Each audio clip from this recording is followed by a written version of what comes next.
एक औरत ऐसी है, बहुत रोज़े रखती है, तहज्जुद भी पढ़ती है, उसकी कभी कोई नमाज क़ज़ा नहीं होती है, रोज़े भी रखती है, बहुत इबादत करती है, लेकिन समाज के लोगों के साथ, पड़ोसियों के साथ, गांव वालों के साथ, मोहल्ले वालों के साथ उसका अखलाक अच्छा नहीं है, तौर तरीक़ा अच्छा नहीं है, रहन सहन अच्छा नहीं है, लोग उससे खुश नहीं रहते हैं। तो अल्लाह के नबी सल्लल्लाहु अलैहि वसल्लम ने फ़ौरन ये नहीं देखा कि वो नमाज कितनी पढ़ती है, रोज़ा कितना रखती है, हज कितना करती है। नबी अकरम की ज़बान से फ़ौरन ये जुमला निकला, हिया फिन्नार, वो जहन्नमी है। कहाँ चली गई नमाज, कहाँ चले गए रोज़े, कहाँ चली गई तहज्जुद?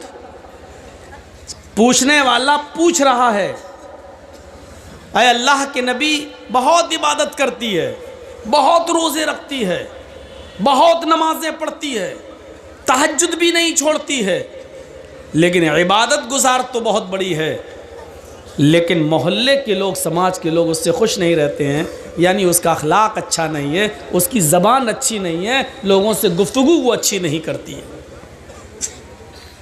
अल्लाह के नबी से पूछना चाहा कि इस औरत की इबादत का क्या है, तो अल्लाह के नबी ने क्या कहा, हिया फिन्नार, वो दोज़ख में जाएगी, जहन्नम में जाएगी। कहा अल्लाह के रसूल, एक और औरत रहती है हमारे बगल में, वो नमाज तो कम पढ़ती है, सिर्फ फ़र्ज़ पढ़ लेती है, नवाफिल का अहतमाम ज़्यादा नहीं करती है, सिर्फ फ़र्ज़ रोज़े रमज़ान के रख लेती है और बकिया नफली रोज़े नहीं रखती है। वो बहुत इबादत गुजार नहीं है, जितनी इबादत करना है फ़र्ज़ है उतना ही बस वो करती है, मज़ीद उसको इबादत की तौफ़ीक नहीं मिलती, तहज्जुद नहीं पढ़ती वो। लेकिन उसके पड़ोसी उससे खुश हैं, उसका गांव, समाज, मोहल्ला, बिरादरी उससे बहुत खुश है, वो लोगों के साथ मिलती बहुत अच्छी तरीक़े से है, उसकी ज़बान से किसी को तकलीफ़ नहीं होती है, उसके अखलाक, करैक्टर, स्वभाव बहुत अच्छा है। अल्लाह के नबी ने क्या फरमाया, हिया फिल जन्नह, वो जन्नत के अंदर जाएगी। यहाँ से मैं अपनी तकरीर की शुरुआत कर रहा हूँ। तमाम यूट्यूबर मौजूद हैं, रिकॉर्ड हो रही है, और आज की ये तकरीर मेरे अपने भी channel Jarjis Ansari official channel पर भी लाइव चल रही है। जो लोग सुन रहे हैं सुन सकते हैं, देख सकते हैं। तो मैं यहाँ से अपनी तकरीर की शुरुआत करता हूँ। जो लोग अपने जहन में ये बना कर आए हैं कि मौलाना साहब वेदों के मंत्र पढ़ेंगे, गीता और रामायण के श्लोक सुनाएंगे, वो इस जलसे से जा सकते हैं। अगर वो सुनने आए हैं तो उनको खुली इजाज़त है कि वो जाएं। हमें अपनी आखिरत देखना है, पहले हमें अपना मुआशरा देखना है, अपना समाज देखना है। रहा वेदों के मंत्र, तो माफ़ कीजिएगा वो एक ज़िमनी चीज़ है, वो दूसरी चीज़ है। हमारे सामने गैर मुस्लिम बैठे नहीं हैं। जब कहीं हिंदू लोग जलसा कराते हैं या सर्वधर्म सम्मेलन होता है तो वहाँ वो चीज़ें बोली जाती हैं जहाँ ये बताना मकसद होता है कि इस्लाम ये कहता है और हिंदू धर्म ये कहता है। लेकिन मेरे सामने जो मुखातब हैं, मेरे सामने जो मौजूद लोग हैं, वो माफ़ कीजिएगा मुसलमान हैं, और मुसलमानों के सामने वेदों के मंत्र पढ़ना मैं इसको ज़्यादा मुनासिब नहीं समझता। ज़रूरत पड़ी तो देख लिया जाएगा, लेकिन ये जहन बनाकर अगर आप आए हैं तो अपने जहन से निकाल दीजिए। अब आप समझेंगे मेरी तकरीर। बेटा कहाँ जा रहे हो? सामने से उठा बैठी मत कीजिएगा, पेशाब लगे तो यहीं कर लीजिएगा, लेकिन उठा बैठी मत कीजिएगा। सबसे ज़्यादा डिस्टर्ब हमको यहाँ से होता है, इधर उधर से भागें कोई दिक्कत नहीं। पहले हम अपने ताल्लुकात और अपने मामलात देखें। अच्छा, ये तो कन्फर्म है कि हम और आप इस दुनिया में भेजे गए हैं तो अल्लाह की इबादत के लिए भेजे गए हैं, और ये भी कन्फर्म है कि हमारे बाप आदम को जिस जन्नत से निकाला गया था और माँ हव्वा को, हमें और आपको उसी जन्नत को दोबारा पाने के लिए यहाँ भेजा गया है कि उस मकाम को दोबारा हासिल कीजिए जिस मकाम से हमने तुम्हारे बाप आदम और तुम्हारी माँ हव्वा को निकाला था। तो ये कन्फर्म है कि हम और आप इस दुनिया में उस खोए हुए मकाम को दोबारा पाने के लिए और उसकी तैयारी करने के लिए इस दुनिया में आए। और हम ये नमाज़ पढ़ रहे हैं, रोज़े रख रहे हैं, इबादत कर रहे हैं, लेकिन हमारे आपसी ताल्लुकात आपस में अच्छे नहीं हैं तो हमारी इबादतें कबूल नहीं। अल्लामा हेसमी मजमा-उज़ ज़वाइद के अंदर एक रिवायत नकल करते हैं, कहते हैं कि क़यामत का दिन होगा, मैदान महशर सजी हुई होगी, लोगों का हिसाब व किताब हो रहा होगा, नाम-ए-आमाल लोगों को उनके हाथ में दे दिए जाएंगे, नेक लोगों को उनके राइट हैंड में सीधे हाथ में, और बदकारों को, बुरे का अमल करने वालों को उनके लेफ्ट हैंड में यानी उनके उल्टे हाथ में नाम-ए-आमाल दे दिए जाएंगे। कुछ लोग खड़े होंगे, अभी उनको नाम-ए-आमाल नहीं मिले होंगे, ये तहज्जुद गुजार होंगे, नमाजें इनकी कभी नहीं छूटी होंगी, फजर की नमाज भी इनकी कभी तर्क नहीं हुई होगी, अजान से पहले ये मस्जिद में पहुंचने वाले लोग होंगे, हाजी होंगे, नमाजी होंगे, मौलवी होंगे, अभी इनको इनके हाथ में नाम-ए-आमाल नहीं मिला होगा, लेकिन इनको उम्मीद होगी हमने तो बड़ी नमाजें पढ़ी हैं, बड़े रोज़े रखे हैं, बड़ी इबादतें की हैं, फरिश्ता जब मुझे मेरे हाथ में नाम-ए-आमाल देगा तो दाहिने हाथ में नाम-ए-आमाल देगा। लेकिन फरिश्ता जब उसके हाथ में नाम-ए-आमाल देने आएगा तो ये अपना दाहिना हाथ बढ़ाएंगे, फरिश्ता आमाल नामा पीछे कर लेगा और कहेगा कि तुम अपना उल्टा हाथ, अपना बायां हाथ बढ़ाओ। वो कहेंगे फरिश्तों से, क्या कह रहे हो, बायां हाथ? हमने तो नमाजें पढ़ी हैं, हमने तो रोज़े रखे हैं, हमने तो हज किए हैं, हमने तो तहज्जुद पढ़ी हैं, हमें उल्टे हाथ में नाम-ए-आमाल क्यों दोगे?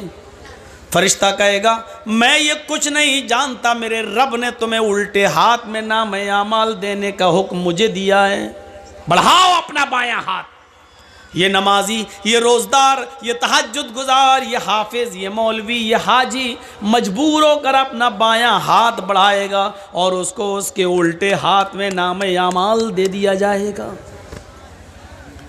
अब ये बाएं हाथ में नाम-ए-आमाल पढ़ेगा, खोलेगा, देखेगा ये बुराई, ये बुराई, ये बुराई, ये बुराई, ये बुराई, हर वर्क पन्ना उलटता जाएगा, पेज उलटता जाएगा, उसमें बुराइयां ही बुराइयां लिखी होंगी।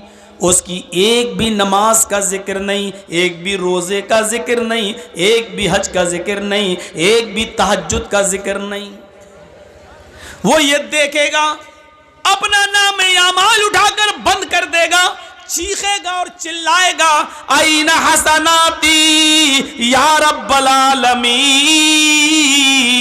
आय अल्लाह इसमें तो मेरे गुनाह ही गुनाह लिखे हैं, हमारे नाम-ए-आमाल में तो बुराइयां ही बुराइयां लिखी हुई हैं, हमने जो नमाजें पढ़ी थी वो कहाँ चली गई, हमने जो रोज़े रखे थे वो कहाँ चले गए, हमने जो हज किया था वो कहाँ चला गया, हमने जो तहज्जुद पढ़ी थी वो कहाँ चला गया, हमने जो सदका और खैरात किया था मस्जिदों में और मदरसों में जो हमने चंदा दिया था, ये नेकियां कहाँ चली गई। आईना हसनाती या रब्बल आलमीन, आय अल्लाह मेरी नेकियों का क्या हुआ, मेरी नेकियां कहाँ चली गई। आवाज़ आएगी गैब से, ओ मेरे बंदे तेरी गीबत ने, तेरी चुगली ने, तेरे हसद ने, तेरे कीने ने, एक मुसलमान के खिलाफ तेरे दिल में जो नफरत थी, इस नफरत ने, इस हसद ने, इस गीबत ने, चुगली ने तेरी नेकियों को बर्बाद कर दिया, तेरी नेकियों को ख़त्म कर दिया। अब तेरे नाम-ए-आमाल में नेकियां नाम की कोई चीज़ नहीं रही।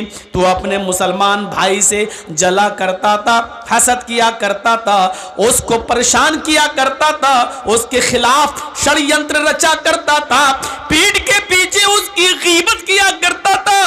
तेरी गीबत ने, चुगली ने, हसद ने, कीने ने, बुग़्ज़ ने, इनाद ने तेरी दुश्मनी को ख़त्म, तेरी नेकियों को ख़त्म कर दिया है। अब हमारे पास तेरे नामे आमाल में सिवाय गुनाहों के और कोई चीज़ नहीं। ये गीबत, ये चुगली, ये हसद, ये कीना, ये बुग़्ज़, ये इनाद, ये दुश्मनी, एक दूसरे से ये नफ़रत इतनी बुरी चीज़ है कि ये हमारी नमाज़ों को ख़त्म कर देती है, हमारे रोज़े को बर्बाद कर देती है, हमारी इबादतों को चौपट कर देती है। हम नमाज़ पढ़ रहे हैं लेकिन बाहर निकल के आए अपने भाई की गीबत करते हैं, ये नमाज हमारी ख़त्म कर दी जाती है, सवाब से हमें महरूम कर दिया जाता है। ईमानदारी के साथ बताइए हमारे समाज में ये बुराई चल रही है कि नहीं चल रही है? ये आम हो चुका है या नहीं हो चुका है? कुरान पढ़िए, इन्नमल मुअमिनूना इख्वा फअस्लिहू बैना अखवैकुम। ये दो चीज़ें हो गई। पहले तो अल्लाह ने कहा इन्नमल मुअमिनूना इख्वा, सब मुसलमान मोमिन आपस में भाई हैं। पहले एक रिश्ता जोड़ा, पहले अहमियत बताई। देखो, एक मुसलमान को दूसरे मुसलमान की इज्जत उसी तरह करना चाहिए जिस तरह वो अपने भाई की करता। कोई अगर उसके भाई को गाली दे दे तो उसको बर्दाश्त नहीं होता है, ऐसे ही अगर कोई किसी मुसलमान को सताए तो इसको बर्दाश्त नहीं होना चाहिए, उसको अपने भाई की तरह समझना चाहिए। पहले एक रिश्ता जोड़ा, इन्नमल मुअमिनूना इख्वा, दुनिया के अंदर जहां भी मुसलमान है वो तुम्हारा भाई है। और फिर दूसरी चीज बताई, फ़अस्लिहू बैना अखवैकुम, जब तुम्हारे दो भाइयों के दरमियान किसी बात को लेकर तनाज़ा हो जाए, झगड़ा हो जाए, इख्तिलाफ हो जाए, किसी बात को लेकर मन मिटाव हो जाए, किसी बात को लेकर उन दोनों के दरमियान जुदाई हो जाए, तो ये गांव वालों की जिम्मेदारी है, ये समाज की जिम्मेदारी है, ये पूरी कौम की जिम्मेदारी है कि उन दो मुसलमान भाइयों के दरमियान उस लड़ाई को ज़्यादा दिनों तक न रहने दें, बल्कि पूरा समाज मिलकर उन दोनों को मिला दे। फ़अस्लिहू बैना अखवैकुम, समाज के लोगों को चाहिए कि उन दोनों की सुलह करा दें, उन दोनों को मिला दें। ये दूसरी चीज़ है। दो चीज़ों पर गौर करिएगा आज की तकरीर में। बस पहली चीज़ सब भाई हैं, और दूसरी चीज़ दो भाइयों के दरमियान, दो मुसलमानों के दरमियान, सिर्फ दो, यहाँ तो पूरा ख़ानदान, पूरे ख़ानदान से दुश्मनी मोल लिए हुए है, सिर्फ दो मुसलमानों के दरमियान अगर गांव में कोई लड़ाई है आपस में किसी बात को लेकर, और आपको मालूम है कि ये दोनों 1 साल से नहीं बोल रहे हैं, 2 साल से नहीं, तो ये पूरा समाज गुनाहगार होगा, पूरा गांव गुनाहगार होगा।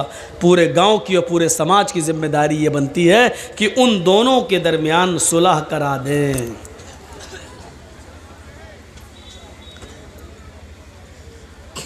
सुलह कराने के लिए एक हुक्म और दिया है। झूठ कितनी बुरी चीज़ है। कोई अगर अपने मुंह से झूठ बोलता है तो अल्लाह के नबी सल्लल्लाहु अलैहि वसल्लम ने फरमाया कि जब कोई बंदा झूठ बोलता है तो उसके मुंह से इतनी गंदी बदबू निकलती है कि उसकी बदबू से फरिश्ता 1 मील दूर भाग जाता है। यहाँ से आप अंदाज़ा लगा सकते हैं कि झूठ कितनी बुरी चीज़ है। एक हदीस में आता है कि अल्लाह के नबी से किसी सहाबी ने पूछा, अरे अल्लाह के रसूल, क्या मोमिन बुज़दिल हो सकता है? अल्लाह के नबी ने कहा हाँ हो सकता है। दूसरा सवाल किया, अरे अल्लाह के नबी, क्या मोमिन बखील हो सकता है, कंजूस? आपने कहा हाँ हो सकता है, उसने पैसा ज़्यादा कमा लिया हो और अल्लाह की राह में ज़्यादा खर्च ना करे, कंजूस हो सकता है, बखील हो सकता है, मालो दौलत की मोहब्बत उसके दिल में आ सकती है, हो सकता है। देखो भाई, जिसको निकलना हो जल्दी निकल जाओ, अभी मैं इजाज़त दे रहा हूँ, अभी निकल जाओ, चलो। तो छोटा सा देखिए, अभी वहाँ जाके क्या करेगा, इसकी तो शादी भी नहीं हुई है।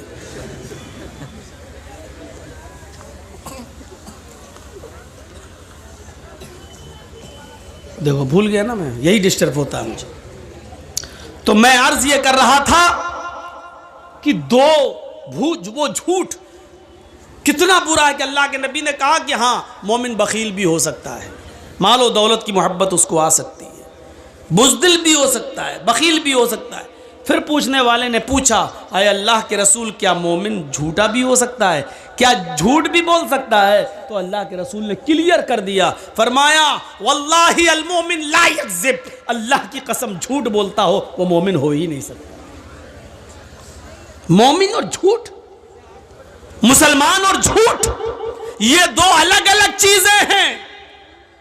मुसलमान और झूठ नहीं, मुसलमान में बुज़दिली आ सकती है, मैदान जंग में लड़ रहा है, काफिरों से लड़ रहा है, देखा ये बहुत ज़्यादा भारी पड़ रहे हैं, नहीं हमें मार डालेंगे, पीठ फेरी, चुपचाप से भाग गए मैदान छोड़कर। हालांकि ये भी गुनाह है, नहीं भागना है मैदान जंग में से, चाहे मौत ही आ जाए, लेकिन पीठ दिखा के नहीं भागना, ये भी गुनाह है। लेकिन अल्लाह के रसूल ने कहा इसकी वजह से आपको ईमान से निकाला नहीं जाएगा।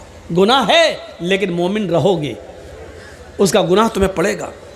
मालो दौलत की मोहब्बत है, साहब आपने 1000 कमाया, दे दो ना 100 रुपये मदरसे को, नहीं नहीं नहीं साहब 50 ले लो, नहीं नहीं नहीं, बखीली आ सकती है।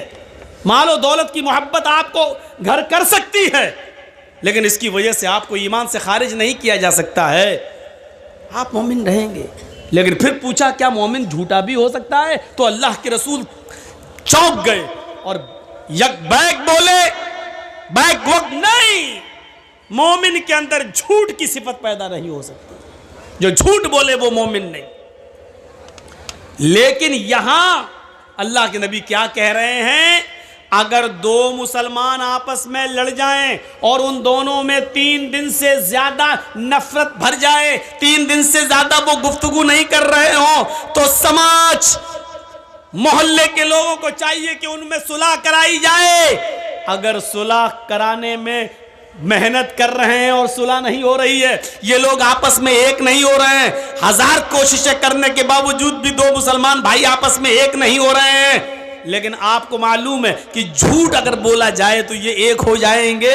अल्लाह के नबी यहां झूठ बोलने की इजाजत दे रहे हैं। क्या कह रहे हैं? लैसल कद्दाब अल्लज़ी युस्लिहु बैनन नास, उन दो मुसलमानों के दरमियान अगर सुलह कराने के लिए, उनको एक करने के लिए अगर तुम्हें झूठ का सहारा लेना पड़े तो बोल दो, तुम झूठ बोलकर उनको एक कर दो, तुम्हें गुनाहगार नहीं लिखा जाएगा, तुम्हें ईमान से खारिज करार नहीं दिया जाएगा। यानी दो मुसलमानों को एक करने के लिए झूठ बोलने की इजाजत दे दी गई।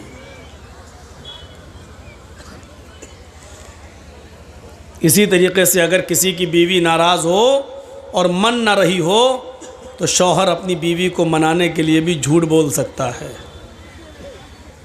लेकिन इतना बड़ा झूठ मत बोलना कि पकड़ जाए। हाय इतनी मोहब्बत करता हूं, तुम कहो तो चांद तोड़ के लाएं। अबे 1 मील तो ऊपर जा नहीं सकता, तो 2,40,000 मील की ऊंचाई पे जाके चांद तोड़ के लाएगा? तो इतना बड़ा भी झूठ मत बोलना कि बीवी को यकीन ही ना आए।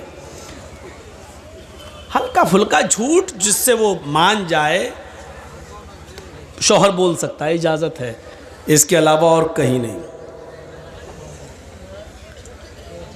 तो मेरे भाइयों, आप अंदाज़ा लगाइए कि एक मुसलमान का दूसरे मुसलमान के साथ क्या मामला है कि अगर झूठ बोलकर भी उन दोनों को एक किया जा सकता है तो कर दो। इससे अंदाज़ा लगा सकते हैं कि झूठ जो इतना बुरा हो कि बोलने वाले के मुंह की बदबू से फरिश्ते 1 मील दूर भाग जाते हों, और यहाँ इजाज़त दे रहे अल्लाह के रसूल, अगर उन दोनों को एक करने के लिए झूठ का सहारा लेना पड़ रहा तो ले लो। इन्नमल मुअमिनूना इख्वा, सारे मुसलमान आपस में भाई भाई हैं। भाई का मतलब जानते हो? ट्रेन में आप सफ़र करिए, कितनी जल्दी दोस्ती हो जाती है। जर्जी साहब दिल्ली से बैठे कलकत्ता आ रहे हैं, ट्रेन में बैठे हुए हैं, मेरी सीट इधर है, मेरी सीट के सामने एक और मुसलमान भाई बैठा। एक मिसाल दे रहा हूँ, पूछना नहीं कब का वाक़या है, एक मिसाल दे रहा हूँ। सामने एक और मुसलमान भाई बैठा हुआ है, हम उसको नहीं जानते, वो हमें नहीं जानता। मैंने उसको देखा, लग रहा मुसलमान, उसने हमको देखा, हाँ ये भी मुसलमान। सलाम वालेकुम। अच्छा जी, माशाल्लाह। कहाँ जा रहे हो? कलकत्ता। कोलकाता? अच्छा। मैंने पूछा अच्छा भाई आप कहाँ जा रहे हैं? कोलकाता। मैं भी वहीं जा रहा हूँ, कलकत्ता। थोड़ी और हमदर्दी बढ़ गई। अच्छा आपका नाम क्या है? जी जी जी मेरा नाम मोहम्मद असलम। आपका नाम क्या है? मेरा नाम मोहम्मद जर्जीस। माशाल्लाह। और थोड़ी कुर्बत बढ़ गई। धीरे धीरे धीरे धीरे उसी ट्रेन में अभी 24 घंटे का सफ़र है, तो 4 घंटे में ही इतनी मोहब्बत बढ़ गई कि आप चाय ख़रीद रहे हैं तो एक नहीं दो, एक मुझे पिला रहे हैं, एक आप, मैं कोई चीज़ ख़रीद रहा हूँ तो आपको दे रहा हूँ, एक आप एक मैं। थोड़ी और कुर्बत बढ़ी। अच्छा कहाँ जाओगे? कोलकाता में मडिया बुरुज। आप कहाँ जाएंगे? अरे साहब मैं भी वहीं जा रहा हूँ, लीजिए, और कुर्बत बढ़ गई। अब ये कुर्बत इतनी बढ़ गई कि मैं किसी स्टेशन पर पानी भरने के लिए उतरता हूँ तो वो आदमी मेरे सामान की देखरेख कर रहा है, क्योंकि ये हमारा भाई है, सफ़र का साथी है। वो किसी स्टेशन पे उतरता है तो हम उसका सामान देख रहे हैं। आप इतना भरोसा हो गया, जब मैं उतरता हूं तो उससे कहता हूं मेरा सामान देखना, जब वो उतरता है तो मुझसे कह देता भाई साहब मैं उतर रहा हूं मेरा सामान देखना। अब उसकी न सिर्फ जान बल्कि उसके माल की हिफाजत की जिम्मेदारी भी एक दूसरे के ऊपर आयद हो जाती है। 15-16 घंटे 20 घंटे के सफ़र में सिर्फ जान पहचान की बुनियाद इतनी सख्त हो जाती है कि आप उसकी जान के भी मुहाफिज हो जाते हैं। अगर कोई उसको छेड़े तो आप उसके लिए लड़ने लगते हैं, आपको कोई गाली दे तो वो आपका साथ देने लगता है। जब आप स्टेशन पे उतरते हैं तो आपके सामान की हिफाजत मैं करता हूं, मैं उतरता हूं तो आप मेरे सामान की हिफाजत करते हैं। 15-16-20 घंटे के सफर में जब तुम दोनों एक दूसरे की जान और एक दूसरे के माल के मुहाफिज बन गए, अल्लाह के नबी कहते हैं ये दुनिया भी एक सफर है, हम सब इस दुनिया में एक मुसाफिर की हैसियत से आए हुए हैं, इस दुनिया में हम सब सफर कर रहे हैं। ओ लोगों, चंद घंटों की मुलाकात में जब तुम एक दूसरे की जान के और माल के मुहाफिज रक्षक हो गए हो तो जिंदगी के सफर में भी एक इंसान का, एक मुसलमान का की जान और एक मुसलमान का माल दूसरे मुसलमान के ऊपर हराम है। अल्लाह के रसूल ने हज्जतुल विदा के मौके पर जो खुतबा दिया था, उस खुतबे में आपने यही जुमले कहे थे, इन्ना दिमाअकुम व अमवालकुम हरामुन अलैकुम का हुर्मत यौमिकुम हाजा फी बलदिकुम हाजा फी शहरिकुम हाजा। ये अल्लाह के नबी ने फरमाया, ओ लोगों, तुम्हारे खून और तुम्हारा माल एक दूसरे के ऊपर हराम है, तुम एक दूसरे को कत्ल न करो, एक दूसरे का माल नाजायज तरीके से न खाओ। ये अल्लाह के रसूल ने अपने आखिरी खुतबे के अंदर इन जुमलों को कहा था। कुरान भी हमें हुक्म दे रहा है, या अय्युहल्लज़ीना आमनू ला ताकुलू अमवालकुम बैनकुम बिल बातिल। ऐ ईमानो वालो, ऐ मुसलमानों, तुम आपस में एक दूसरे का माल नाजायज तरीके से मत खाओ। नाजायज तरीके से माल खाना समझते हो क्या है? जर्जीत साहब मोबाइल के मैकेनिक हैं, मैं मोबाइल संभालता हूं, आप मुसलमान हैं, आप हमारे पास आए, साहब मौलाना साहब, जर्जीत साहब मेरा मोबाइल ख़राब हो गया, ज़रा देख लीजिए। थोड़ा चेक किया, देख लिया इसमें क्या कमी है। 100 रुपये का काम है, बस एक चीज़ लाई जाएगी, 100 रुपये में पड़ जाएगी। अब 100 की जगह हम 150 ले लें, कोई बात नहीं, लेकिन मैंने उसको बता दिया, साहब इसमें तो बहुत कमी है, इसकी तो पूरा टच ख़राब हो गया है, इसमें तो ये कमी है, 800 रुपये लगेंगे भाई। 800 भाई देख लीजिए यार, हम गरीब आदमी हैं, होते हो नहीं साहब, इसमें इतनी कमियां हैं, इसमें इतनी प्रॉब्लम है, ये पड़ेगा वो पड़ेगा, लोकल नहीं डालते हम, ओरिजिनल डालते हैं, ये करते हैं वो करते हैं, और बात होते होते 500 रुपये पे मामला टिक गया। आपको मालूम है 100 रुपये की चीज़ पड़ना है, और आपने उसको 800 से तय करते करते 500 पे मामले को डन कर दिया। सुनो, मोबाइल संभाल कर उसको दे दिया और 500 रुपए ले लिया। ये 500 रुपए लेके जब आप अपने घर जाते हो, गोश्त खरीदते हो, खाना बनाते हो, या इससे कोई कपड़ा खरीदते हो, पहनते हो, अल्लाह की कसम आपने नाजायज तरीके से उससे जो माल कमाया है, इस माल को खाकर अगर आप नमाज पढ़ेंगे तो आपकी नमाज कबूल नहीं होगी। अगर इस 500 रुपए से आपने कोई कुर्ता खरीदा और कपड़ा पहनकर नमाज पढ़ रहे हो तो आपकी नमाज आपके मुंह पे मार दी जाएगी, कबूल नहीं होगी, क्योंकि आपने नाजायज तरीके से माल कमाया है। 100 रुपए की जगह पर आपने 500 लिया है, और कसम खा के कहा, अल्लाह की कसम 50 रुपए बच रहे हैं साहब। कुरान यही हमें हुक्म दे रहा है। क्या करोगे वेदों के मंत्र सुनकर? अपने मुआशरे के अंदर, समाज के अंदर अपनी जिंदगी को पहले पाक साफ करो। या अय्युहल्लज़ीना आमनू ला ताकुलू अम्वालकुम बैनकुम बिल बातिल, ईमान वालो तुम आपस में एक दूसरे का माल नाजायज तरीके से मत खाओ। हम मुसलमान हैं, मुसलमान का ही माल खा रहे हैं नाजायज तरीके से। हम उसी के लिए कुआं खोद रहे हैं। पता नहीं शाम तक कस्टमर आया कि नहीं आया, इसी को बलि का बकरा बनाओ और पूरे दिन की कमाई इसी से हासिल कर लो।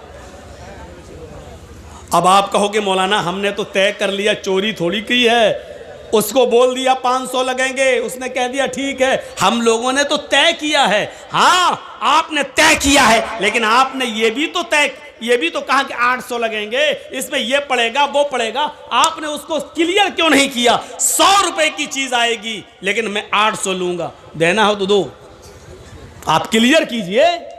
साहब ऐसे बोल देंगे तो कौन आदमी हमसे सही कराएगा? तो आप 100 की जगह 150 ले लीजिए। आप मेहनत कर रहे हैं लेकिन 100 की जगह आप 500 लेंगे और ये कह के लेंगे कि अल्लाह की कसम हमें 50 बच रहे हैं, अपनी औलाद की कसम 50 बच रहे हैं, हमें प्रॉफिट नहीं हो रही है, हम सिर्फ लागत ही लागत ले रहे हैं, हम आपसे कमा नहीं रहे हैं। ये कहकर आप ये नाजायज तरीका है पैसा कमाने का। इसी तरीके से कोई भी बिजनेस आप कर रहे हैं, कपड़ा बेच रहे हैं, 100 रुपए का कपड़ा 500 रुपए में आप बेच रहे हैं, आपको मालूम है 500 बताएंगे तो 300 में बिकेगा, लेकिन वो कपड़ा आपको मालूम है कि अगर 150 में भी बिक जाए तो हमें फायदा है, 50 रुपए बच रहे हैं। लेकिन आपकी नीयत पहले से ये है 500 बताएंगे 300 तक पे हम डन कर देंगे, लेने वाला लेगा। ये भी नाजायज एक किस्म है पैसा कमाने की। मेरे भाइयों इस तरीके से नहीं। काजी शुरैह जिनको हजरत अली ने काजी बनाया था, जज बनाया था, इनको एक घोड़ा खरीदने की जरूरत पड़ी। मार्केट में घोड़ा खरीदने के लिए जाते हैं और सुनो, अब आपके पास से जो भी आदमी उठे उसको हाथ पकड़ के बिठा दो जमीन पर। सुनने भी आना चाहेगा, आगे भी बैठेगा, जर्जी साहब की शक्ल भी दिखनी चाहिए और उठ के भी भागेगा। सब शुगर के मरीज हैं क्या? पेशाब ज्यादा आता है क्या?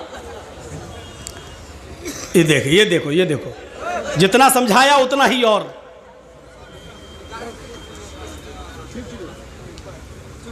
नहीं समझा रहा हूं तो और सीना जो मेरे सब मोदी बन रहे हैं। नहीं मानूंगा बात, अपने मन की बात। यहीं बैठे रहना, अब जाना नहीं कहीं। ज्यादा तेज आ रहा क्या? तो जाओ जाओ जाओ, चलो जल्दी जाओ। इतनी जल्दी कमर में लग गया? अभी तो काम ही नहीं लियो कमर वाला।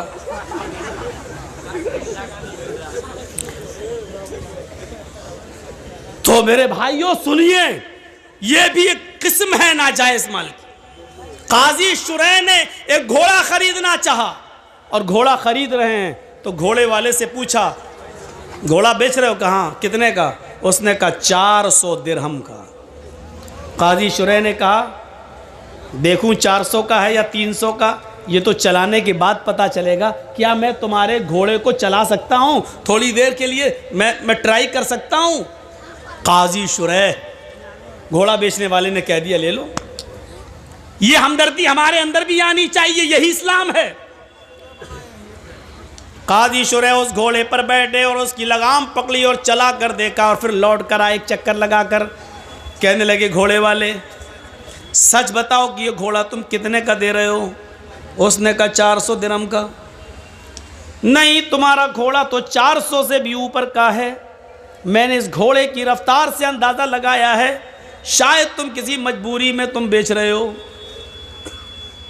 मुझे सच बताओ घोड़े की सही कीमत क्या है?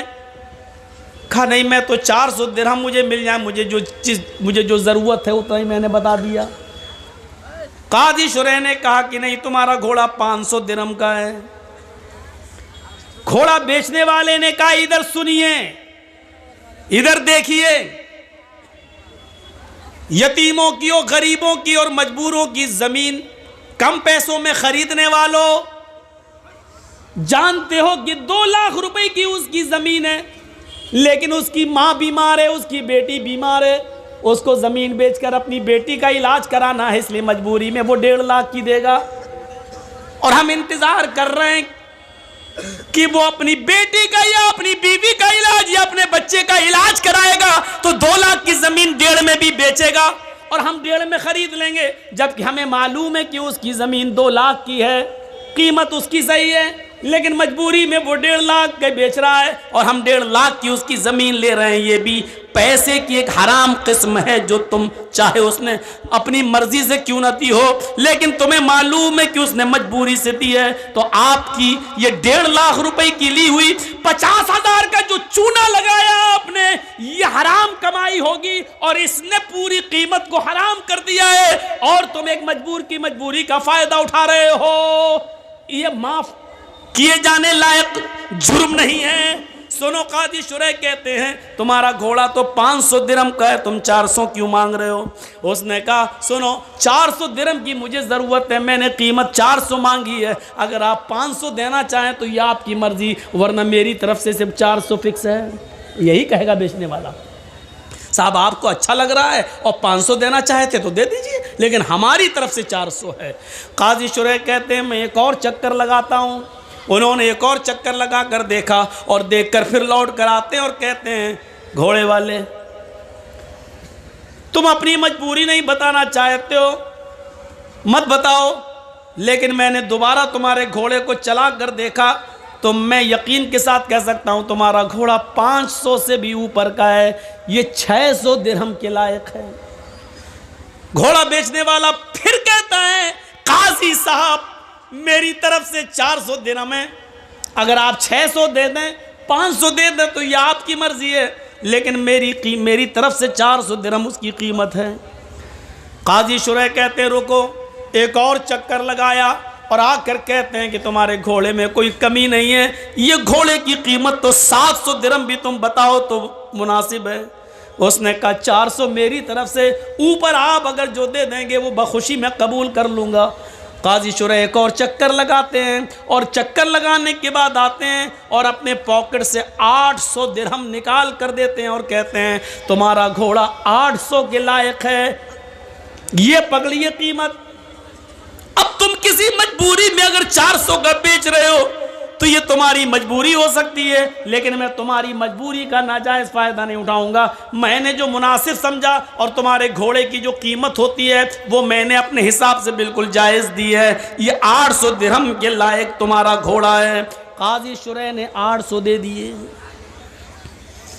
मांगे 400 दे दिए 800 और साथ में क्या कहा, मैं तुम्हारी मजबूरी का फ़ायदा नहीं उठाता हूं, इसलिए मैंने 800 दे दिए हैं, जिस लायक है तुम्हारा घोड़ा।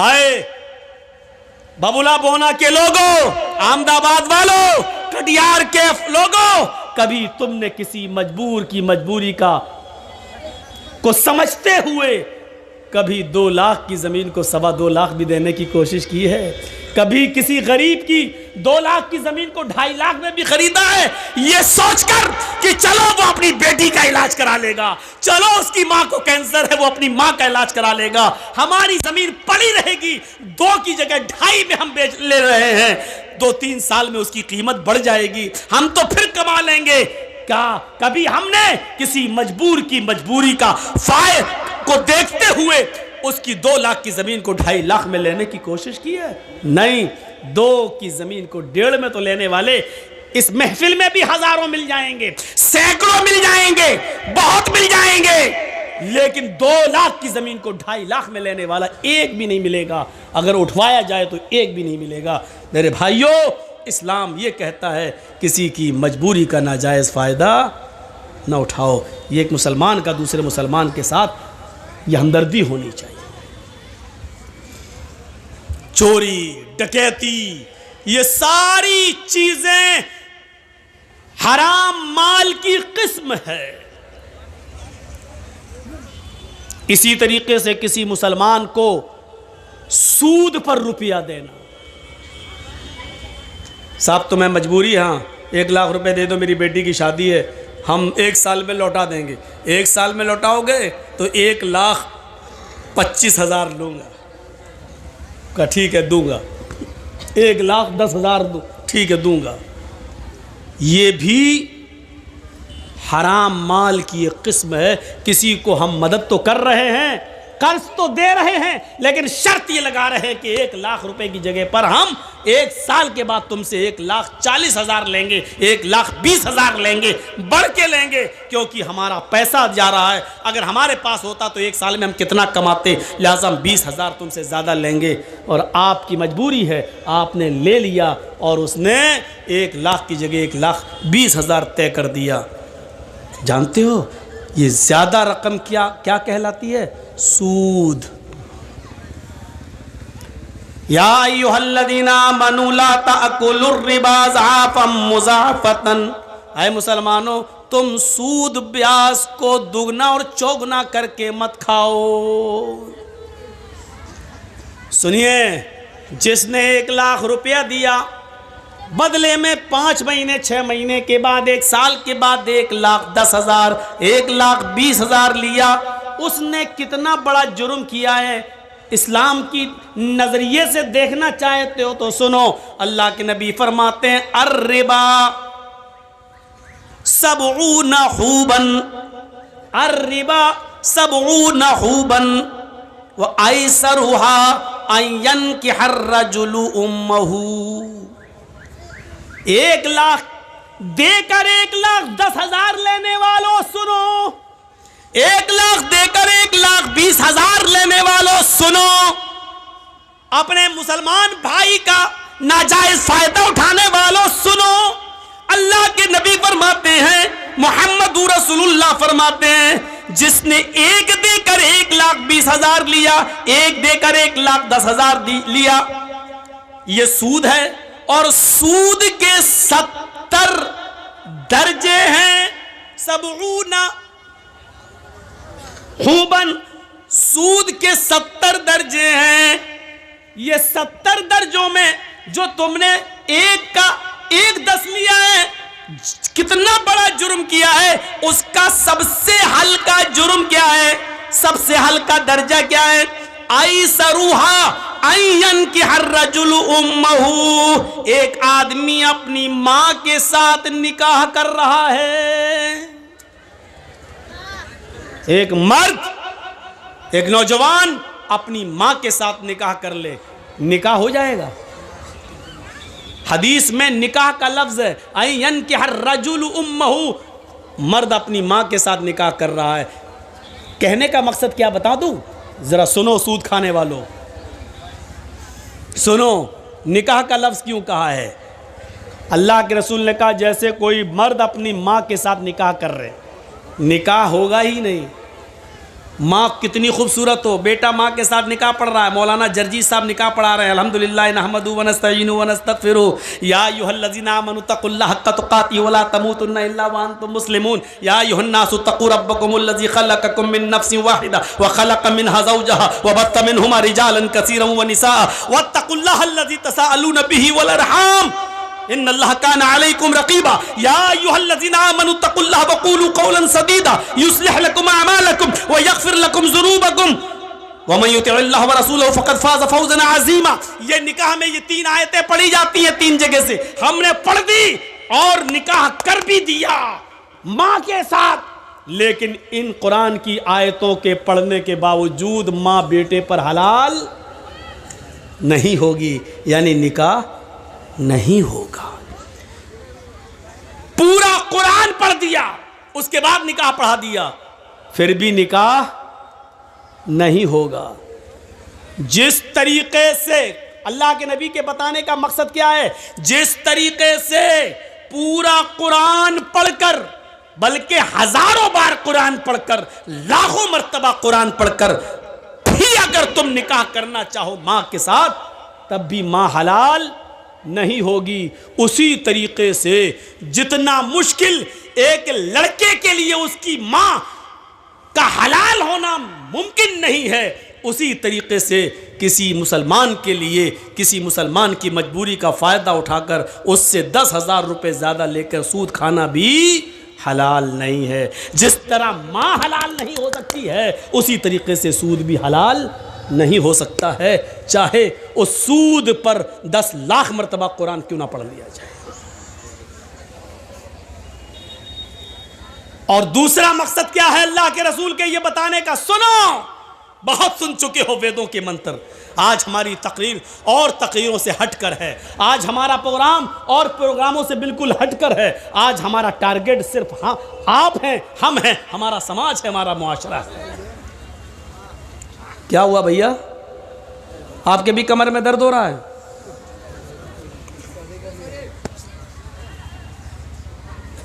फोन आ गया किसी का?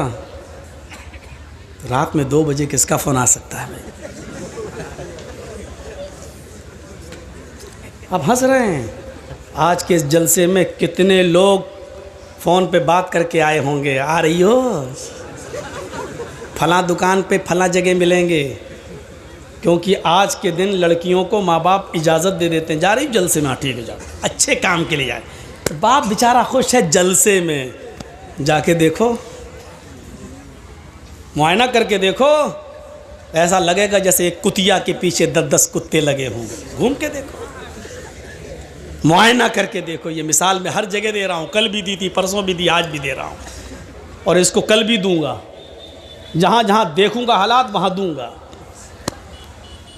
हालात है ये, जलसों में जब लड़के और लड़कियों का ये हाल हो तो और क्या। दूसरा नजरिया देखिए। पहली बात, जिस तरह माँ के साथ चाहे कितनी मर्तबा निकाह किया जाए माँ हलाल नहीं हो सकती, उसी तरह सूद भी हलाल नहीं हो सकता। दूसरा मकसद, दूसरा बताने का मकसद क्या अल्लाह के रसूल का, जिस तरह कोई लड़का अपनी माँ के साथ निकाह करके अपनी माँ को रख ले और माँ को के साथ हम बिस्तरी करे तो पूरा समाज उसको कितनी बुरी नजर से देखता है कि देखो अपनी माँ को रखे हुए हैं, देखो अपनी माँ के साथ शादी कर ली। समाज इसको बर्दाश्त नहीं करेगा कि कोई शख्स अपनी माँ के साथ निकाह करके अपनी माँ को अपनी बीवी बनाकर रखे। तो समाज जिस तरह इस आदमी से नफरत करता है कि जो अपनी माँ को रखे हुए हो, इसी तरह समाज और गांव को चाहिए, मुआशरे को चाहिए कि सूद खाने वाले को इसी नफरत की नज़र से देखे, इससे भी बुरी नज़र से देखे। क्योंकि ये तो सबसे हल्का दर्जा है, 69 दर्जे इससे भी ऊपर हैं सूद के और ब्याज खाने वाले के। ये तो हल्का दर्जा है, 70 दर्जे हैं, ये हल्का है। तो इससे 70 गुना ज़्यादा बुरा उस आदमी को समझा जाए जो सूद खाता है। अब सोचो, सूद खाने वाले का हमारे मुआशरे में सोशल बाइकाट होना चाहिए। ना इसकी लड़की लेना चाहिए, ना इसको लड़की देना चाहिए, ना इसकी शादी में बैठना चाहिए, ना इसको शादी में बुलाना चाहिए, ना इसके खुशी में शामिल होना चाहिए, ना इसके मौत मिट्टी में शामिल होना चाहिए। इसका सोशल बाइकाट होना चाहिए। इसका बाइकाट नहीं हो रहा है, इसको आज रोजगार समझा जा रहा है। ये तो रोजी रोटी कमाने का जरिया है, वो कर रहा है वो धंधा। अभी इस गांव का कोई लड़का किसी लड़की को लेके भाग जाए, 2 दिन बाद पंचायत बैठ जाएगी समाज की, है कैसे भागा, उस लड़की की जिंदगी बर्बाद हो गई है, चलो या तो 2 लाख जुर्माना दो या उस लड़की के साथ निकाह करो। अभी पंचायत बैठ जाएगी, सजा मुतय्यन कर दी जाएगी उसकी, या तो शादी करो उस लड़की के साथ क्योंकि तू लेके भागा है, या फिर तू 2 लाख रुपए जुर्माना दे क्योंकि लड़की की जिंदगी बर्बाद हो गई। अब उससे कौन शादी करेगा? ये पंचायत फैसला करेगी, ये गांव का समाज फैसला करेगा। गांव के समाजियों, गांव की पंचायत में बैठने वालों, एक शख्स जब नमाज छोड़ता है तो उसकी पंचायत क्यों नहीं बैठती है? एक शख्स सूद खा रहा है, आपके गांव में 1 लाख देता और 1,25,000 लेता है, उसके खिलाफ आप पंचायत क्यों नहीं बिठाते हैं? एक्शन क्यों नहीं लेते हैं? ये आदमी तो इतना बुरा है, सूद खाने वाला, इतना बुरा तो वो शख्स भी नहीं है जो अपनी मां के साथ जिना कर रहा है। जब उससे भी गंदा सूद खाने वाला है तो आप ऐसे आदमी को समाज में बर्दाश्त कैसे कर रहे हैं? और आपके समाज में यह आदमी रह कैसे रहा है? मत कहो मौलाना गांव का मुखिया ही ऐसा है। अरे हो, मुखिया हो, सरपंच हो, एमएलए हो, एमपी हो, मौलवी जर्जीस के जूते की बूट के नीचे नहीं समझता। कुरान और हदीस के आगे कोई अहमियत नहीं है इनकी। जर्जीस भी सूद खाएगा तो उसकी हदीस उसके ऊपर भी लागू होगी। कुरान और हदीस किसी को नहीं छोड़ता है। साहब मुअज़्ज़ज़ आदमी हैं, ऐसा मत बोलिए। मैं किसी का नाम थोड़ी ले रहा हूं, मैं किसी का नाम नहीं ले रहा हूं। जो भी इसमें इन्वॉल्व है बुरा है।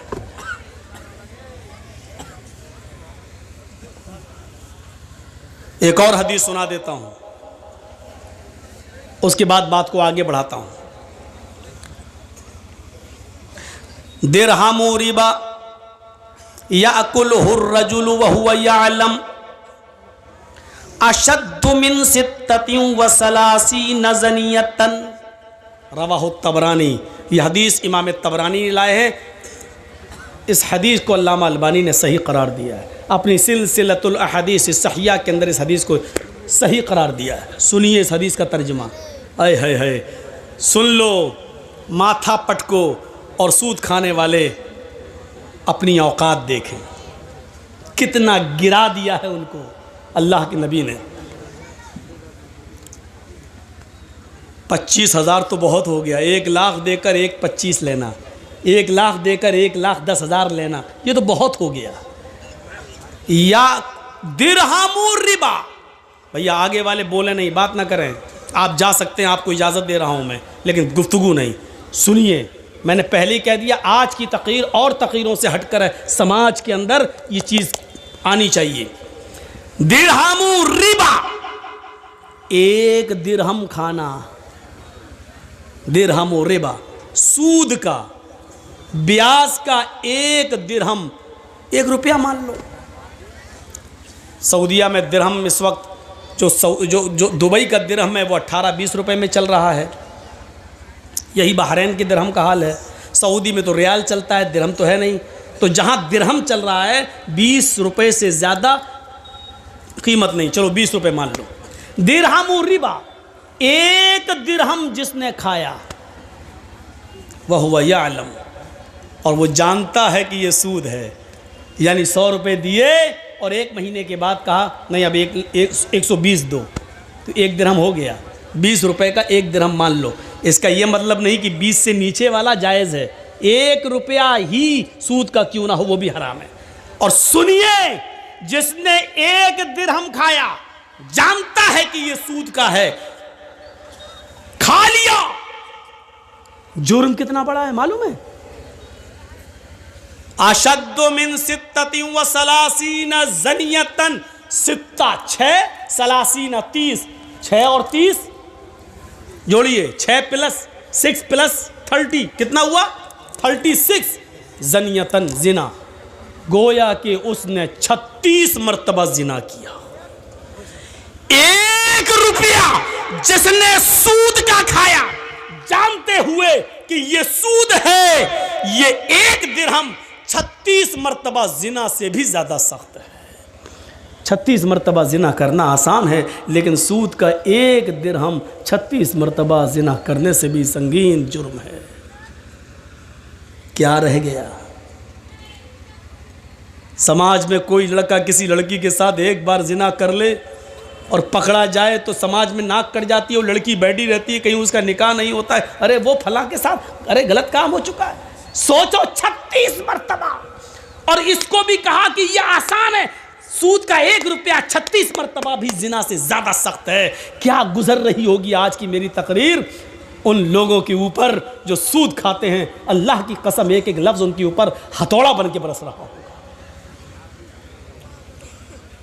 इसीलिए कहते मंत्र सुनाओ, मंत्रों में ये सब आता नहीं है ना, ये सुनना पड़ेगा तुम्हें, तुम्हें नहीं तुम्हारे बाप को भी सुनना पड़ेगा।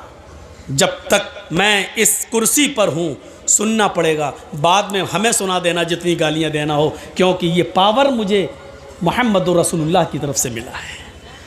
जब तक मैं इस कुर्सी पे हूँ सुनना पड़ेगा। ये है सूद और ब्याज की हैसियत, हकीकत नहीं।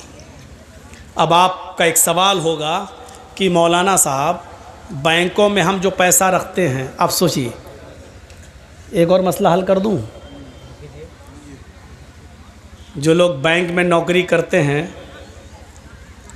अब उनके बारे में पूछो कि मौलाना साहब वो नमाज़ पढ़ते हैं, उनकी नमाज होगी या नहीं होगी? वो कुर्बानी करते हैं, उनकी कुर्बानी होगी कि नहीं होगी?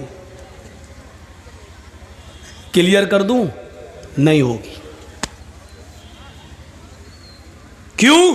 क्योंकि कोई बैंक ऐसा नहीं है जहां सूद का कारोबार लिखा ना जाता हो, दर्ज ना होता हो। स्टेट बैंक ले लो, ICICI बैंक ले लो, ग्रामीण बैंक ले लो, रिजर्व बैंक, कोई भी बैंक हो, आप उसमें नौकरी कर रहे हैं, आप खाते नहीं हैं, आपके अकाउंट में पैसा जमा है, आप उतना ही निकालते हैं जितना आपका है, सूद बढ़ता आप छोड़ देते हैं, आप नहीं खा रहे हैं, ठीक है, अच्छी बात है, बहुत अच्छा है, लेकिन सिर्फ खाना ही नहीं है। अल्लाह के नबी ने फरमाया लानतुल्लाहि अला आकिलिर रिबा व मुकिलहु व कातिबहु व शाहिदही व क़ालहुम सवाउन। अल्लाह के नबी की यह हदीस है। अल्लाह के नबी सल्लल्लाहु अलैहि वसल्लम ने फरमाया अल्लाह की लानत हो सूद खाने वाले पर, सुनिए, अल्लाह की लानत हो सूद खाने वाले पर। डेढ़ फुटिया ने तो आपको हंसाया है, हम यहाँ कुरान सुना रहे हैं, हदीस सुना रहे हैं। बेचारा रास्ते में हमसे कह रहा था मौलाना साहब हमको इतना कुरान हदीस नहीं आती है, हम तो भीख मांगा करते थे, 2 रुपए 4 रुपए कोई देते। अल्लाह ने कहा जिसके पास जैसा इल्म है उसने बताया। मेरे भाइयों, यहाँ कुरान है और हदीस है, एक तरफ आयतें हैं एक तरफ हदीस है। सुनो, लानल्लाहु अला आकिलिर रिबा, अल्लाह के नबी फरमाते हैं अल्लाह की लानत हो सूद खाने वाले पर, व मुकिलहु, सूद खिलाने वाले पर, सूद खाने वाले पर, सूद खिलाने वाले पर, व कातिबहु, सूद लिखने वाले के ऊपर।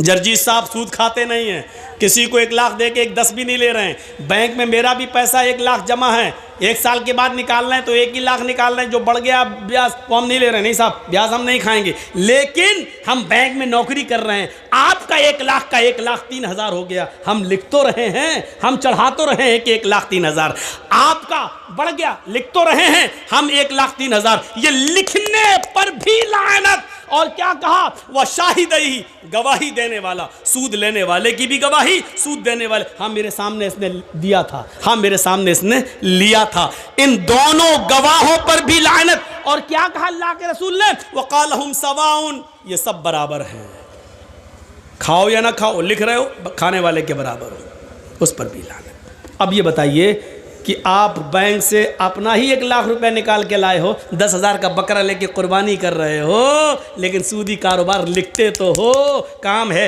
एंट्री तो करते हो, आपकी कुर्बानी कहां से जायज हो जाएगी? आप नहीं खा रहे, लिखते हैं, खाने वाले के बराबर हैं। कभी झगड़ा हो गया, आपने कहा नहीं साहब इनका 1 लाख रुपए जमा था और इंटरेस्ट बढ़ते हुए आज 1,05,000 हो गया, आप गवाही दे रहे हैं, आपने गवाही दी, खाया नहीं है लेकिन गवाही दी, आप बराबर हो गए खाने वाले के। सूद का मामला देख रहे हैं कितना पेचीदा है, सूद का मंजर देख रहे हैं आप, ये भी एक नाजायज तरीका है माल खाने का। या अय्युहल्लज़ीना आमनू ला ताकुलू अम्वालकुम बैनकुम बिल बातिल, ईमानो वालो तुम एक दूसरे के माल को नाजायज तरीके से, बातिल तरीके से मत खाओ। मदद करना सीखो, ताउन करना सीखो। अल्लाह की कसम, अल्लाह के रसूल सल्लल्लाहु अलैहि वसल्लम फरमाते हैं कि अगर तुम अल्लाह पर वैसे भरोसा कर लो जैसे करना चाहिए, तो अल्लाह तुम्हें ऐसे ही रिज्क देगा खाने के लिए जैसे चिड़ियां भूखे पेट घोंसलों से निकलती हैं और शाम को जब आती हैं तो पेट भरा हुआ होता है। अच्छा, हम और आप कितनी रोटी खा सकते हैं? 2 बड़ी है, 3 4 छोटी छोटी, हम लोगों के यहाँ बड़ी बनती है, आपके यहाँ छोटी बनती है। बड़ी भी बनती है आप लोगों के यहाँ, मैं जानता हूँ, कलाई की रोटी तो बहुत ही बड़ी बनती है। अब सुनिए मेरे भाइयों, यहाँ आपको बोलने की ज़रूरत नहीं है, वो जब उसकी तकरीर चल रही थी तो आप बोले, हंसे, सब कुछ हुआ, लेकिन यहाँ सुनिए आप कितनी खा लेंगे। एक मछली होती है, व्हील मछली, सुना है नाम? व्हील मछली, जानते हो वो समंदर में जब घूमती है, समंदर में रहती है, वो एक दिन में कितना खाती है? मुँह फड़ा सारी मछलियों को खा गई, को जो मुंह में आ रहा है। एक दिन में 40 टन, 1 किलो नहीं, 2 किलो नहीं, 3 किलो नहीं, 40 टन खाती है। 100 किलो का 1 कुंटल, 100 कुंटल का 1 टन, देख रहे हैं ना? 100 किलो का 1 कुंटल और 100 कुंटल का 1 टन कितना खाती है? 40 टन। कितने दिन में? एक दिन में। मेरा रब वो है जो व्हील मछली को भी समंदर की तारीकी में, अंधेरे में 40 टन उसको खाना खिलाता है, 40 टन उसके पेट में पहुंचाता है। उस मछली को भी भूखा नहीं सोने देता है। आए 2 रोटी 3 रोटी 5 रोटी के लिए सूद खाने वालों, चोरी करने वालों, डकैती डालने वालों, तुम्हें अपने रब के ऊपर भरोसा क्यों नहीं है? मेरा रब तो 40 टन 100 टन का 100 किलो का 100 कुंटल का 1 टन 40 टन मछली को, व्हील मछली को खिलाता है। मेरा रब तो उसको भी भूखा नहीं सुलाता है। तुझे अपने रब के ऊपर भरोसा क्यों नहीं रहा है? तू अपने भाई की मजबूरी का फायदा क्यों उठा रहा है? तू उसको 1 लाख देकर 1,10,000 क्यों ले रहा है? तू उससे 100 रुपए की जगह पर 500 रुपए क्यों ले रहा है? तू कैसा मुसलमान है? तुझे अपने रब के ऊपर भरोसा क्यों नहीं रहा? तुझे अपने रब की, अपने अल्लाह की जात के ऊपर तवक्कुल क्यों नहीं रहा? तो तवक्कुल कर, भरोसा कर। मेरा रब जब उस मछली को भूखा नहीं सोने देता है, तू तो अशरफुल मखलूकात है, तू तो अफजल है, तू तो सबसे बेहतर है, तू तो नमाज पढ़ने वाला और रोजा रखने वाला है। तू अपने रब को अच्छी तरीके से जानता है, तू मुसलमान भी है, ला इलाहा इल्लल्लाह पढ़ता भी है, तू नमाज का भी पाबंद है, फिर तुझे अपने रब के ऊपर भरोसा क्यों नहीं है? तू अपने रब के ऊपर भरोसा कर। अल्लाह कहता मेरे बंदो मेरे ऊपर वैसे ही भरोसा करो जैसे करना चाहिए, तो हम तुम्हें भी वैसे ही रिस्क देंगे, रोजी देंगे, जैसे हम चिड़ियों को देते हैं। वो सुबह उड़ती हैं तो भूखी होती हैं, लेकिन शाम को जब वो जंगलों से अपने घोंसलों में जाती है तो उनका पेट भरा हुआ होता है। हम तुम्हें भूखा उठाएंगे जरूर, लेकिन भूखा सुलाएंगे नहीं। तुम भरोसा तो करो मेरे ऊपर। हम तो मुसलमान हैं, हमें क्यों नहीं देगा? हमारा रब तो वो है, हमारा परवरदिगार तो वो है जो काली रात में, काले जंगल में, काले पहाड़ पर काले रंग की जब चींटी चलती है तो इतनी बुलंदी से वो उस चींटी को भी देखता है। उसके जब पैर के रखने की जो आहट होती है, हमारा रब उस आहट को भी सुन लेता है, उसको भी ग़िज़ा देता है। अल्लाह ने उसको पेट दिया है तो ऐसी नाक भी दी है उस मामूली चींटी को कि हम अपने बगल की, अपने हाथ की चीज को नहीं सूंघ पाएंगे, लेकिन उस चींटी को देखो, उसकी ग़िज़ा 1 मंजिल की दूरी पर रखी है, 2 मंजिल पर रखी हुई है, लेकिन उसकी नाक में अल्लाह ने इतनी स्पिरिट दे दी, इतनी स्ट्रॉन्ग बना दी, खुशबू सूंघने की उसको ऐसी शक्ति दे दी कि वो अपना रोजी रिस्क तलाश करने के लिए 2 मंजिल पर चली जाती है। मेरा रब उस चींटी को भी हौसला देता है, उसको भी नाक दिया है, उसको भी रोजी देता है, मछलियों को भी देता है। अरे हम किसको क्या देंगे? हम अपने दोस्तों को दस्तरखान पे बिठाएंगे, खिलाएंगे, लेकिन अपने दुश्मन को हम देखना भी गवारा नहीं करेंगे। शादी मेरे बेटे की है, हम अपने यार दोस्तों को बुलाएंगे, लेकिन अपने दुश्मन को हम नजरअंदाज कर देंगे। मेरे भाइयों, हम दोस्तों को खिलाएंगे पिलाएंगे, लेकिन दुश्मन को भूल जाएंगे, उसकी तरफ नजर उठाकर भी नहीं देखेंगे। मेरा रब तो वो है जो दोस्त को भी खिलाता है, दुश्मन को भी खिला रहा है, नमाज पढ़े उसको भी दे रहा है, न पढ़े उसको भी दे रहा है, जो ला इलाहा इल्लल्लाह का इकरार करता है वो उसको भी देता है, और जो मूर्तियों की पूजा कर रहा है वो उसको भी दे रहा है। उसकी नजर में खाने और पीने में कोई इम्तियाज नहीं। ओ मेरे बंदो, जब हम काफिरों को दे सकते हैं तो तुम्हें क्यों नहीं दे सकते? तुम तो मेरे करीबी बंदे हो। मेरा रब तो वो है जो दोस्त दुश्मन नहीं, वो सबको देता है।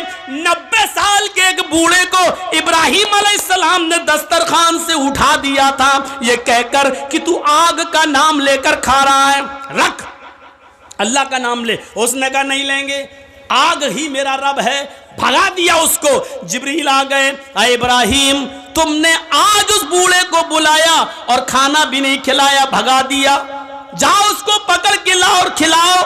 जिब्रील से इब्राहिम अलैहिस्सलाम कहने लगे, अरे वो तो अल्लाह का नाम ही नहीं लेता। कहा इब्राहिम वो तो 90 साल में पूरी जिंदगी में कभी उसने अपने रब का नाम नहीं लिया, तुम्हारे दस्तरखान पर तो उसने आज अल्लाह का इनकार कर दिया, लेकिन वो तो 90 साल से नाम नहीं लेता, लेकिन तुम्हारा रब 90 साल से उस बूढ़े को खिलाता रहा, उस बूढ़े को पिलाता रहा, उस बूढ़े को रोजी रोटी देता रहा, फिर तुम उस बूढ़े को दस्तरखान से कैसे भगा सकते हो? तुम्हारे रब की रहमत को ये गवारा नहीं है, जाओ बुला कर लाओ, पकड़ के लाओ। बुला के लाया, इब्राहिम अलैहिस्सलाम लाए और उस बूढ़े को खिलाया। कहा लो खाओ। कहा अब क्या हुआ? मैं अल्लाह का नाम नहीं लूंगा। कहा मत लो, मैं आग का नाम लूंगा। लो। अरे अब क्या हुआ? अचानक कैसे बदल गए? फरमाया मेरे रब की रहमत को गवारा नहीं हुआ कि कोई भूखा दस्तरखान से उठ जाए। मेरे रब ने कहा वो तो 90 साल से मेरा नाम नहीं ले रहा है, फिर भी हमने उसको खिलाया पिलाया है, फिर तुम कैसे उठा सकते हो? जब अल्लाह को एतराज नहीं तो तुम्हें कैसी ऑब्जेक्शन, तुम्हें कैसा एतराज? उस बूढ़े ने कहा आपका रब इतना मेहरबान है, फिर मुझे उस रब से जोड़ दो जिसकी रहमत का ये हाल है। मेरे भाइयों, वो बूढ़ा पहले इब्राहिम अलैहिस्सलाम से जुड़ता है, अपने रब से जुड़ता है, उसके बाद खाना खाता है, अल्लाह का नाम लेता है और खाना शुरू कर देता है। मेरे भाइयों, ये रब है जो गैरों को भी खिला रहा है, अपने दुश्मनों को भी खिला रहा है, नाफरमानों को भी खिला रहा है। जब वो खिलाने पिलाने वाला है तो हमें रोजी रोटी की इतनी फिक्र क्यों हो रही? होनी चाहिए, लेकिन इतनी फिक्र नहीं। जब 40 टन गोश्त खाने वाली मछली को खिला रहा है वो, तो हमें 2-4 रोटी के लिए इतनी फिक्र क्यों? इतना उतार चढ़ाव है? क्या होगा? कल कहाँ से खाना आएगा? 1 महीने बाद हम रिटायर हो जाएंगे सरकारी नौकरी से, फिर हमारे बच्चों को कौन देखेगा? हमारी 4 बेटियां हैं, हमारी बेटियों की शादी कैसे होगी? इनके लिए जहेज का इंतजाम। अरे मुआशरे में, समाज के लोगों, जहेज की लानत को खत्म करो। अगर इसको आपने खत्म कर दिया तो बहुत बड़ा एक जिहाद आप जीत जाओगे।